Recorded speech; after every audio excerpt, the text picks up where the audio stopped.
Hello, this is Tattoo Rose 1, and this is another day of my life of prepping. Welcome to it. Shh! I have a secret. Anybody can store some of their food without mylar or buckets. Wait just a minute, I'll explain. Today we're going to be talking about the storage of rice and beans. This video is for beginning preppers or preppers who are too poor to have bought mylar bags. Also, if you have bought bulk rice, this applies. Okay, let's look at these pictures. This is rice that has been stored for more than 6 years. My husband had this rice before I moved in with him. You see, he lived in a house where he had 2 roommates in the house. They each rented a bedroom. The homeowner was a preacher from a local church where they had a food pantry, so every so often he would bring them each a food box, which each box had rice and beans packed in 1-gallon Ziploc bags. So I can't tell you how old these things are. All I know is August 5th is our 6th anniversary, so they're at least 6 years old. Once we moved into our current apartment, we started using these stored items. That's about 20 pounds of rice and 20 pounds of beans in an average household of 2. That means if we don't have an SHHH situation, we have enough rice and beans for 20 years. This is how much is left in a 5-pound coffee can. So I wanted to do this test on it before I used it.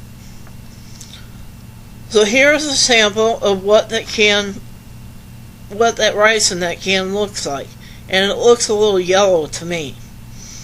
And here's a sample of fresh bought rice. This is not jasmine rice, just regular rice I bought in a 20-pound bag. Now, if you're keeping your rice in 20-pound or more bags, you need to transfer it into something else. What? You say you have not ordered your mylar bags yet, or can't afford them? Well, here is your answer. Just put them into Ziploc bags. No oxygen absorber needed. I'm probably going to have a lot of preppers mad at me for saying this, but this is the reason for the test.